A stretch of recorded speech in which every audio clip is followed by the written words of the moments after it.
Now, the Three Martini Lunch with Greg Corombos and Jim Geraghty. And welcome, everyone, to the Wednesday edition of the Three Martini Lunch, along with Jim Geraghty of National Review. I'm Greg Corombos of Radio America. We have good, and crazy martinis for conservatives today. All of it brought to you by ZipRecruiter. Right now, Three Martini Lunch listeners can try ZipRecruiter for free at this exclusive web address, ZipRecruiter.com/martini. Much more on ZipRecruiter in just a few minutes. And Jim, let's start with good martini number one. We don't usually spend a ton of time on overseas elections, but yesterday was election day in Israel. And let's just say this is good news for the United States, which is generally how we like to evaluate other countries' elections. Benjamin Netanyahu is about to become the longest-serving Israeli prime minister ever. Let's go to the Times of Israel. Prime Minister Benjamin Netanyahu clinched a clear victory early Wednesday morning in Israel's general elections. With some 97% of votes in Tuesday's contest counted, his Likud party was tied with blue and white, but his right-wing/ultra-Orthodox bloc held a decisive lead, and Netanyahu was thus safely en route to forming a majority governing coalition. With more than 4 million votes counted as of 9 a.m., Likud had snagged 26.27% of the vote, or 35 seats, in the 120-seat legislature, known as the Knesset, the party's best result since the 2003 election under Ariel Sharon. Likud's main rival in the election, Blue and White, got 25.94% of the vote, which is also 35 seats. But with the coalitions being put together, Likud and its allies will have 65 seats, and in a 120-member parliament, that's more than a majority. So, Jim, Bibi Netanyahu is under investigation. He's potentially at risk of being impeached, although I think that's probably unlikely, at least at this point. And the Israeli people said, no, we like where things are going economically. We like where Netanyahu's leading us in terms of security. He's clearly a strong ally of the United States. He and Trump have forged a bond I don't think that any U.S. leader and Israeli prime minister have forged in our lifetime. What do you make of Benjamin Netanyahu setting history here? Yeah, now it's worth noting, I believe he's got to stay in office until summer to reach that threshold of being the longest-served prime minister in Israeli history. Having said that, the outlook looks pretty good that he will set that mark. And I kind of feel like this ought to stir, in a better world, this would stir some rethinking in the Democratic Party. Look, it's not surprising that the Republican Party and Likud are more aligned in their thinking. The old Labor Party back in the 1990s had hired James Carville and Stanley Greenberg. There was a closer ties between the Israeli Labor Party and the American Democratic Party. Similarly, that the UK Labor Party is traditionally closer to the Democrats, and the Conservative Party is traditionally closer to Republicans, although there certainly have been exceptions to that. What was ringing in my head through much of the coverage last night, and when I checked in this morning, Greg, was the famous skateboarder and bass guitarist, who technically also is a congressman, named Beto O'Rourke, said, I don't think that Benjamin Netanyahu represents the true will of the Israeli people. And we can make fun of Beto O'Rourke, and we should.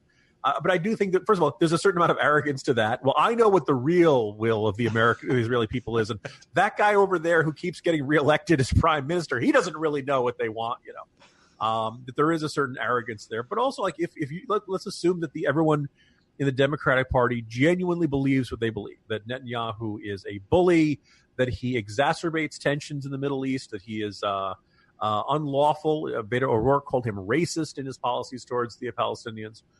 You're seeing terms like apartheid state get thrown around more frequently. Jimmy Carter did that years ago, and at that point it was considered pretty shocking even in the Democratic Party. I don't think that is as outlandish rhetoric even before Ilhan Omar and Rashid Tlaib were on the scene, and Alexandria Ocasio-Cortez and this new group of young Democrats who clearly don't see Israel the way that the previous generations of Democrats did.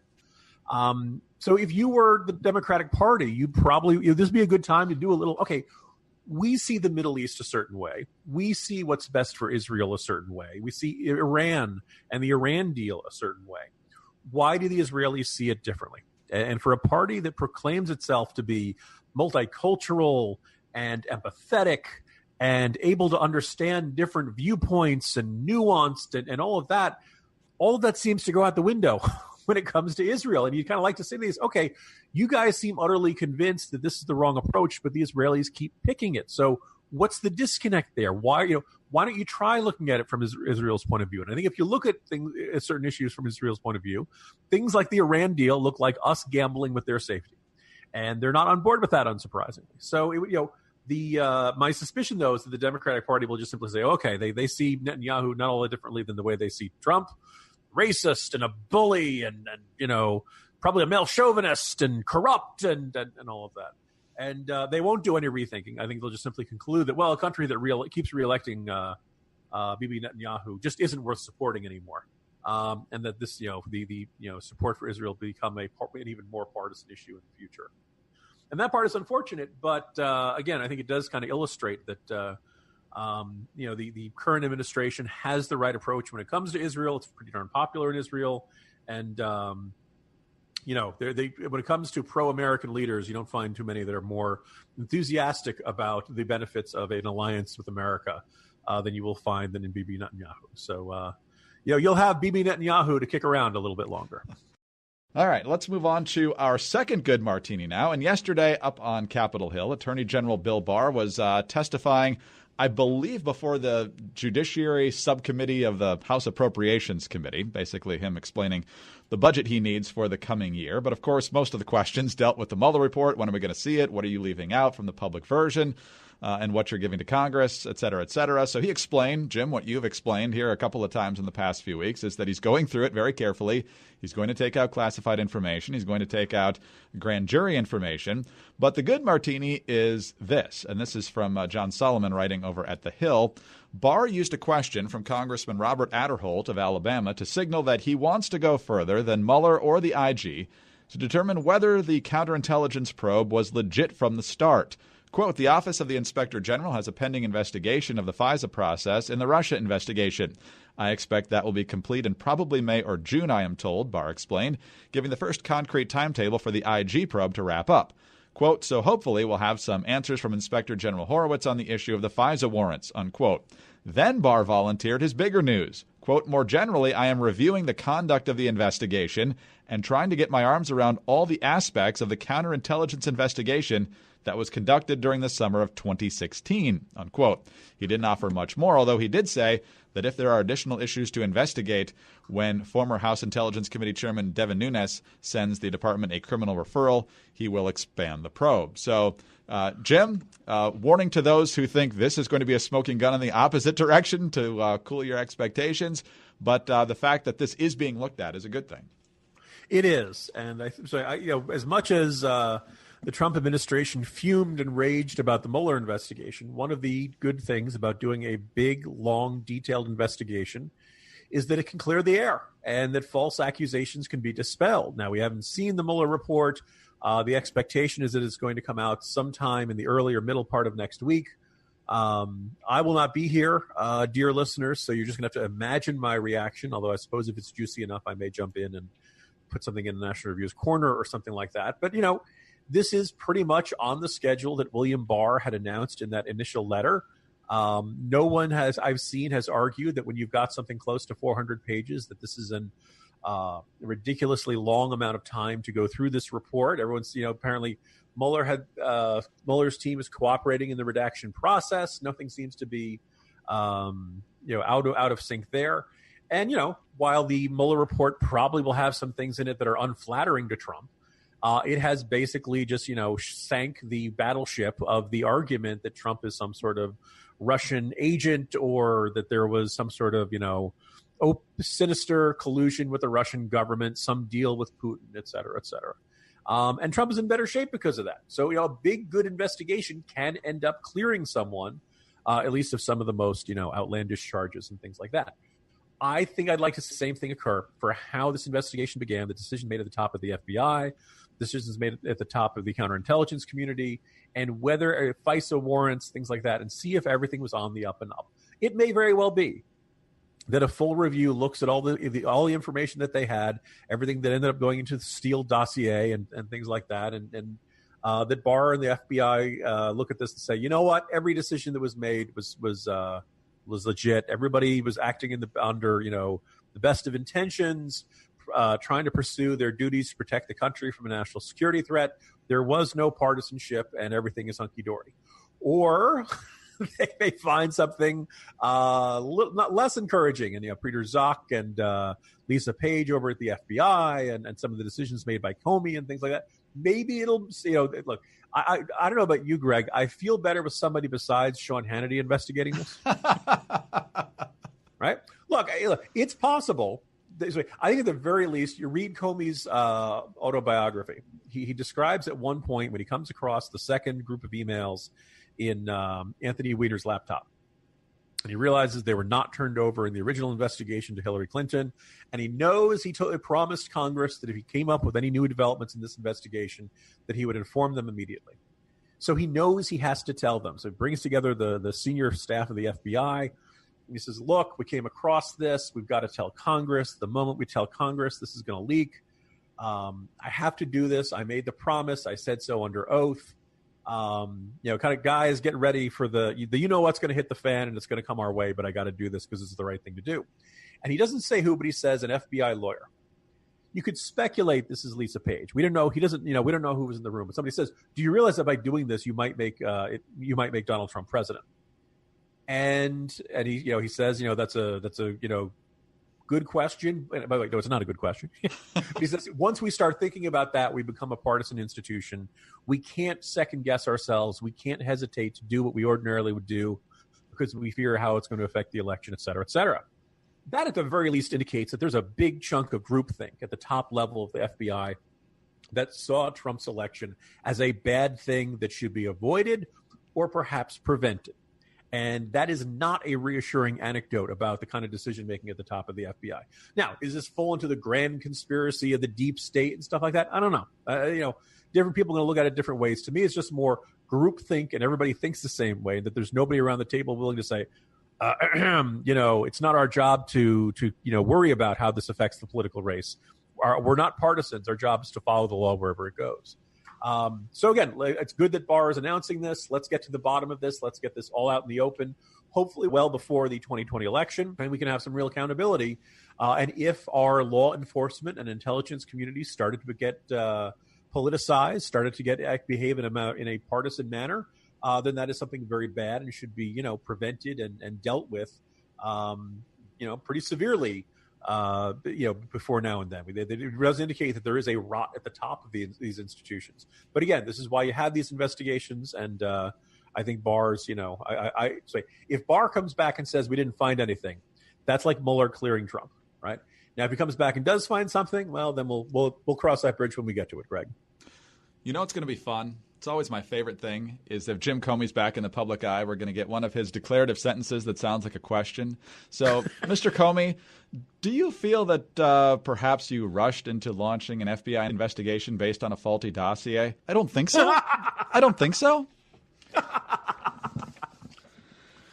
He does kind of the up voice that you get from a lot of teenagers. You ever speak to one, Greg, where you say, "Hi, my name is Karen"? You want to say, "Is it?"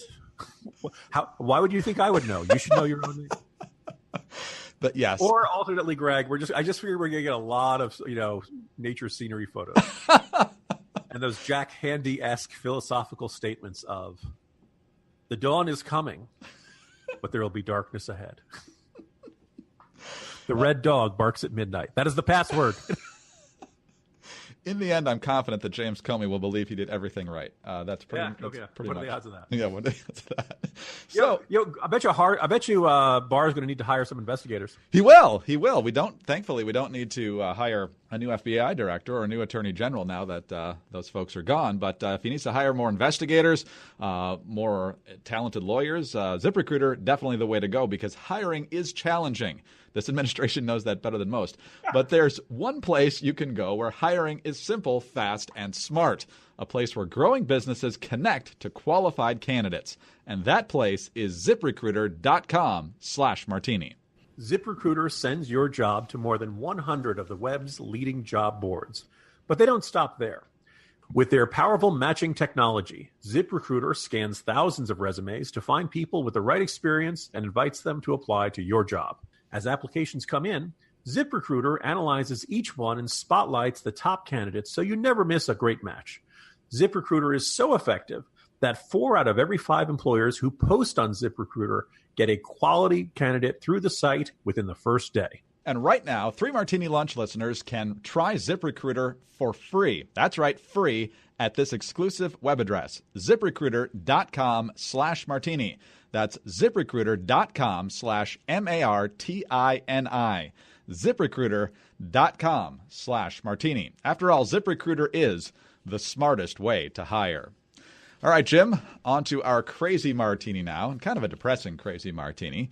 Today is April 10th, which means that next Monday, this coming Monday, April 15th, is the deadline for filing your federal tax returns, unless you get an extension, of course. But many people are grousing. We talked about this before with some of the Democratic candidates alleging this, but they're not alone. A lot of Americans are convinced that their tax bills are actually higher than they were before the Republican-approved tax bill from late 2017. CNBC. No wonder the 2017 Republican tax cut remains so unpopular. The vast majority of Americans don't think they got one at all. As the annual IRS filing deadline of April 15th approaches, just 17% believe their own taxes will go down, the NBC News Wall Street Journal poll found. By contrast, 28% believe they'll pay more, 27% to pay about the same, and 28% don't know enough to say. That helps explain why the tax cut provided so little boost to the GOP as Democrats recaptured control of the House in November's midterm elections. Pew Research polling last month found that the tax cut remains underwater politically, with 36% of Americans expressing approval and 49% disapproval. In reality, at least 8 in 10 Americans are actually getting a tax cut. Jim, there's some confusion, of course, because for many folks with the changing in withholding and the fact that the government's trying to get more precise on how much you actually ought to get taken out of your paycheck, your refunds are less and your take-home is more. So by getting smaller refunds, people are a little bit confused. And as a result, a lot of people, including a lot of Republicans, about a third of Republicans, only think that they're getting smaller tax bills. Yeah, this is a depressing and perhaps maybe could be quite ominous for Republicans as they head into 2020. If most people believe that they either didn't get a tax cut or that the tax cut didn't, wasn't substantial enough to really change their family finances. What would now? There's as you mentioned, there's 2 factors here. It was earlier this week. I think it was Matt Iglesias who was saluting progressive messaging for convincing people that they weren't getting a tax cut. And so I suppose, once again, we talked yesterday about Harry Reid and the mentality of the end justifies the means. I'm sure in his mind, hey, it's great news. We lied and people believe the lie. But I do think that the issue of withholding is a very serious one. Actually, just, we're finishing up our taxes here at Casa de Geraghty. And I got to go back and check compared to next year, but I do know that our refund is significantly lower. And while we're using TurboTax like everybody else, while we're plugging it in, it's telling us that we owe, and that's usually not what happens by any stretch of the imagination. We plug in all the data, all of our deductions, and things get better. We're back in the right spot, but the refund is going to be significantly less than last year. Does this mean we're paying higher taxes? No. But if you're used to saying, oh, this is nice, going to file that taxes, and in a little bit of time I'll get a check from the Treasury, here's your refund, and for some people it's a couple grand, some people it's 10, it's a significant chunk of change. Now, there's a philosophy that says you really shouldn't do this because you are basically giving the government an interest-free loan for X number of months to keep extra money during the year, and then at the on April 16th they calculate it, figure out how much you owe. Oh, you paid too much. Here's your money back that we've been holding for you for the last couple of months. I understand that. On the other hand, people clearly have gotten conditioned to expect the refund check, and that in their mind is how a tax cut gets measured. That in their mind is how their tax burden gets measured. So maybe if the Republicans had could do it all differently, maybe they would have said, hey, you know what? Let's not change the withholding. Keep everything the way it is. And then on April 6th, in late April, everybody's like, oh my goodness, I got this giant check from the government. Those tax cuts are fantastic. And that might have been politically more effective. So it's going to be a little bit thorny here. The other thing also, which I think was Ala Pundit Hot Air was making the observation. Look, this is probably the biggest and most consequential domestic political domestic legislation passed by the Trump administration and Republican Congress. This is a big chunk of the legacy. This is hopefully one of the things that's driving economic growth. But it's, this is, what are Republicans put on this earth to do? They are there to cut taxes. They are there to minimize how much government takes from you and ends up wasting on some program somewhere. You really should be messaging this. You really should be beating the drums for this. You really, not just boasting about it on a tweet every now and then, but really periodically making the argument and laying out and using, examples of Americans and showing. You may remember during the tax fight, once it was enacted, news organizations would getting these, average American families and, running their numbers through the system and coming to the conclusion, oh, hey, actually, you're going to save about $1,500 on your taxes. And these families were delightfully surprised because they just figured they would never benefit from a tax cut, which was they had been hearing was going to all the millionaires and billionaires that, Bernie Sanders is always yelling about. I'm sorry, millionaire Bernie Sanders is always yelling about. Right. He came out yesterday and said, yes, he is now a millionaire. But his money is okay because he sold a lot of books. So that's right. That's what justifies it. Yes. So if you're a Republican, maybe you're a little frustrated that, Trump has spent so much time screaming about witch hunts and all of that. And you wish you could be a little more focused on touting legislative achievements like this. Maybe now that the Mueller investigation's concluded, he'll get back to this. I'm not terribly optimistic about this. But if you're the Republicans, it probably, you probably need to do some more explaining and defending of this tax cut plan because of a very understandable factor in the withholding. Americans feel like they're not getting much, even if they are paying less taxes than they did 2 years ago. I was thinking about this, Jim, because obviously, like you said, you're conditioned to expect a refund check of a certain size. And now for a lot of people, it's smaller, or in some cases, they might actually have to pay a little bit at tax time. And so I'm thinking, well, why don't they notice the bigger paycheck the rest of the year? And then I'm thinking maybe direct deposit is one of the reasons why people aren't seeing how much they're actually saving month to month here. And given the financial statistics we see about how well or how not well some people manage their finances or how carefully they track it, that could be why we're not seeing the appreciation on a month to month or every couple of weeks basis, but we're seeing the sticker shock here come refund time. Yeah, and also let's keep in mind that if you are, there are 52 weeks in a year. Most people get paid in a biweekly period. I know some people get paid monthly. I suppose if it's monthly, you'll see it. If you're seeing it every 2 weeks, let's say you're getting $5,000 tax cut is actually pretty high. Most people would probably end up getting less than that. Let's say $2,500. That means that most months you're getting in the neighborhood of $200 back, which means each pay period you're getting about $100 back. So maybe you notice it, maybe you don't. Depending on the level of your paycheck, $100 extra bucks might be a noticeable. I mean, it's one of those things that one of the reasons people aren't as outraged about their tax burden as it is because it's cumulative, right? If nobody paid any taxes during the year, and all of a sudden you got this giant 5-figure tax burden on April 16th, you're like, oh my God, and as many Republicans have argued, we should always hold election day. It's election day and tax day are about as far apart on the calendar as they can get. That's not accidental, I suspect. Republicans always want to have tax day right before election day, so that what you pay in taxes is fresh in your mind as you head to the ballot box. Again, if you take anything and you split it out over 26, any amount of money, and you split it out over 26 pay periods, it will feel like less than if it was one giant, one lump payment once a year. So, some of this is just kind of psychology, and that you notice gradual changes or small changes less. It's not always easy to see cumulative gains. If it was, everyone would have a really fantastic 401k. And everyone would go out and get them because this is a great idea. But because your investments go up very slowly, you're like, they're barely anything's happening. What's the point of this? I'm not going to put my money into a 401k and things like that. So in some ways, Republicans are fighting the way the IRS has administered this. In other ways, they're just fighting human psychology, and people tend to like one big bonanza instead of gradual gain. It's what people do when they get their lottery payments, Greg. You're always better off taking it in 30-year payments, but most people want the lump sum right up front, even though it's less. Wow. Well, to end on a positive, encouraging note, at least from a conservative perspective, this whole discussion reminds me of a great phrase that President Reagan used to say. For conservatives, every day is July 4th. And for liberals, every day is April 15th. Well put, Greg.